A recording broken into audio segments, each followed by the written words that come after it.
Hi there, I'm Dan, your guide to USPS's EDDM service. Today we're going to look at the EDDM labeling and drop-off process to make sure you know how to deliver your mailers and they get to where they need to go. Don't worry, you will not be putting stamps on every piece of mail, right, Tamika? That's right, Dan.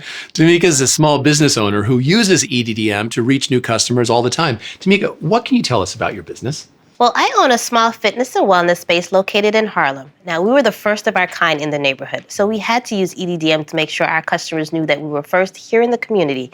And now we use it to drive our audience back to us because we have seasonal businesses, so we have to make sure that our audience and our customers know around those peak seasons that we're here and still open. Absolutely. And how long have you been using EDDM? For about 7 years now, Dan. Sounds amazing. Now, we've already looked at how to find an audience and how to create an actual piece of mail. Now we're going to see how to get postage onto your mail pieces. Of course, if you were sending a traditional piece of mail, you would need a stamp. But for EDDM, you'll use an EDDM Retail indicia, which is really just a postage payment mark that goes where the stamp would normally go. We add it during the design phase, and we have to be a little specific about its size and location. The EDDM website has digital images of the indicia available for download. Once you've got that, all you or your graphic designer need to do is put it in the right place. In fact, here's a link so you can download the EDDM Retail indicia yourself. It's pretty easy, right? It is, Dan. It's so easy that I do it myself. After my designer creates the mailers, then I go onto the website, download the indicia, copy and paste it, and then add it to our mailers before I press print. Got it. Very straightforward. Just leave 1/8 of an inch of space by the top and right of the image. And if you're creating this image yourself, instead of downloading, make sure your font is at least 4 points and all caps. Once you're done with the design, you're ready to print. Each mailer will be addressed to postal customer, and they'll go to every house on your selected routes. Okay, Tamika, now when we were chatting earlier, you painted a really fun image for me. You told me that you had thousands of mailers sitting in your living room. Is it a large living room? Oh, no, it's a New York City apartment, Dan. Tight space. Once you've got them printed and labeled, what is the next step for you? Then from there, I go back to the EDDM website. I choose my selected routes based off the zip codes I want to target, download my facing slips, bundle everything into 100 packs, add a facing slip to each pack, add a rubber band, bundle it up, take it back to the postal office, and then drop them off. Got it. Very straightforward. The EDDM online tool will tell you where you can drop off your mailer, and you can pay the postage online or when you get to the post office.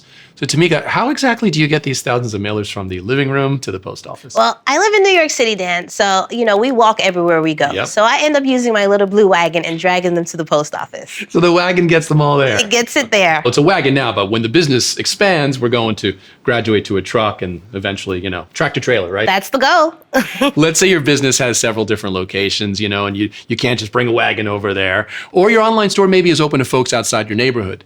You might need to send your mailers from a zip code or a post office that isn't near you or the printer. In order to do that, you can use another USPS service, PMOD, which stands for Priority Mail Open and Distribute. To learn more about that, navigate to the link below. Whichever way you choose, once the USPS has your mailer, all you need to do is let it hit the mailing routes you choose, then you can sit back and watch your customers descending your business the way you did. Tamika, you've been pretty hands-on with this process for a long time, right? What's something that you've learned about labeling and the drop-offs that could help out, say, an EDDM rookie? Well, I've had to learn the hard way, Dan. You really do have to follow the process that's outlined online. So make sure you are downloading each and every form because you'll need that when you go to drop everything off. So make sure you download all of your forms and just follow the instructions step by step. Right, so you got to be precise and organized, but thankfully the EDDM tool lets you do that. Yes. Thank you so much, Tamika. It's great to see a business like yours get so much out of EDDM. Thanks so much, Dan. Hopefully we're helping other small businesses grow like we did. Oh, absolutely. Well, we have gone through the 3 major steps of using EDDM: selecting an audience, creating a physical mail piece, and making sure it gets delivered to your targeted routes. In the next video in this series, we'll talk about how you can track, measure, and optimize your results, something you know all about. Thank you, Tamika, for being here. Thanks, Dan. This has been amazing. Yeah, same here. I love hearing your story. See you next time.